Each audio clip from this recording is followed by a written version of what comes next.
Olá, tudo bem com vocês? Aproveitaram bem as férias? Sou a professora Thaís e hoje nós damos início a mais um semestre de aulas aqui no canal Educação Conectada. A nossa aula hoje será de língua portuguesa. Iremos estudar sobre o gênero textual fábulas. Vocês já ouviram falar? Então hoje nós vamos aprender mais um pouquinho. E para bem iniciarmos a nossa aula, teremos agora um momento de leitura de leite. Ouçam com bastante atenção.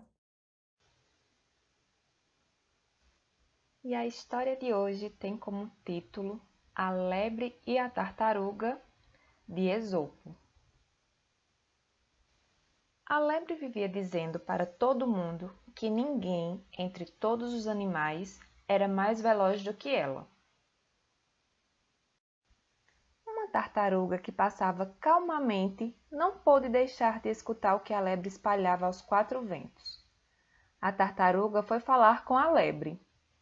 "Aposto que numa corrida serei a vencedora", desafiou a tartaruga. A lebre, depois de passar da surpresa, riu-se da tartaruga. "Você deve estar maluca, tartaruga." A tartaruga fez-se de ofendida e respondeu: "Por acaso não está com medo de perder, está?" A lebre riu-se ainda mais alto. "Aviso-lhe, é mais fácil um tubarão voar do que uma tartaruga ganhar uma corrida de mim."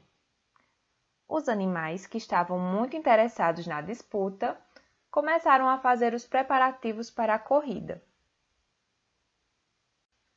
No dia seguinte, já havia uma faixa de largada e a raposa, que dizia ser o mais inteligente dos animais, aceitou ser o juiz. Então, a raposa deu a largada com uma bandeira e a lebre disparou na frente, antes mesmo que a tartaruga desse o primeiro passo. Mas a tartaruga prosseguiu na sua pouquíssima velocidade, não se importando com a lebre. A lebre, certa da vitória, resolveu descansar um pouco à sombra de uma linda árvore. A lebre ainda pensou antes de fechar os olhos. "Se a tartaruga conseguir chegar até aqui, eu dou 2 passos e fico à frente dela."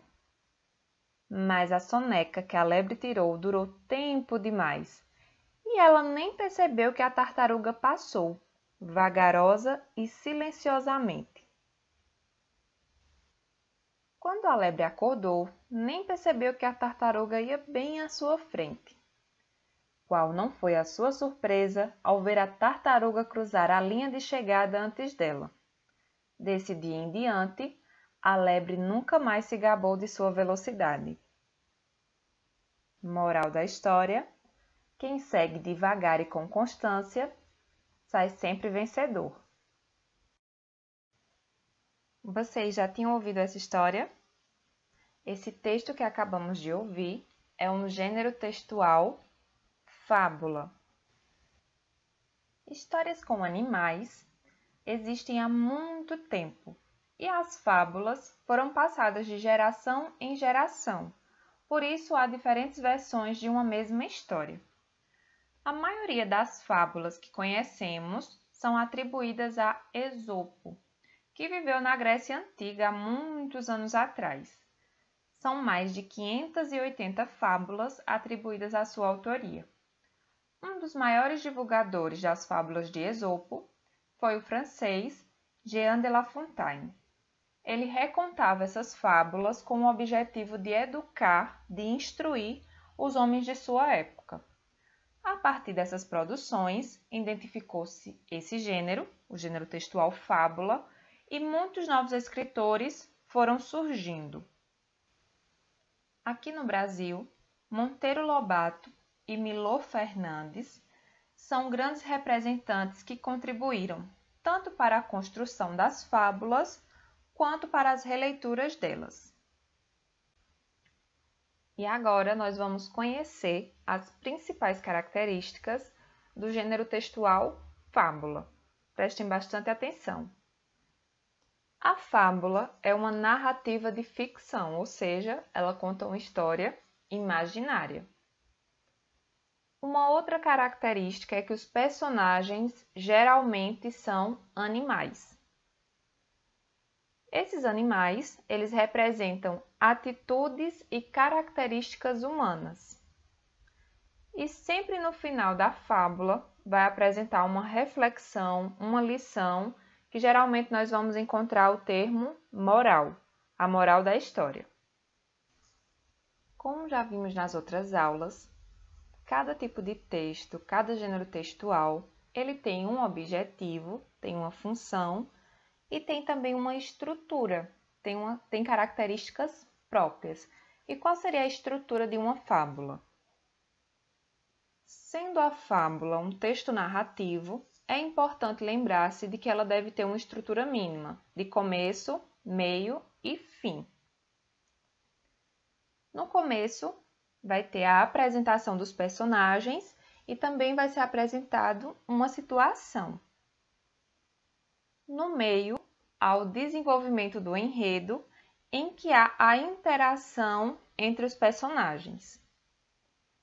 E o fim é o desfecho da situação e dos personagens, como as coisas se encerram e a história termina. No caso das fábulas, o final é surpreendente e traz uma lição de moral. Além disso, o título sempre está presente e costuma ser o nome dos animais que são personagens, como por exemplo a cigarra e a formiga, o corvo e a raposa e a cegonha, o leão e o ratinho, entre outros. A temática, ou seja, o assunto que se quer abordar, está presente em todos os momentos da narrativa, tendo seu final com a apresentação da moral, da lição. Esse ensinamento serve para que as pessoas possam refletir sobre o comportamento em sociedade, nos ensinando para que a gente tenha amor, respeito, empatia e gentileza com as pessoas que estão à nossa volta. E chegamos ao final de mais uma aula. Agora o seu professor ou a sua professora irá explicar a atividade do dia e vocês irão conhecer mais uma fábula que eles irão contar para vocês. Façam tudo com muito capricho e até a próxima aula.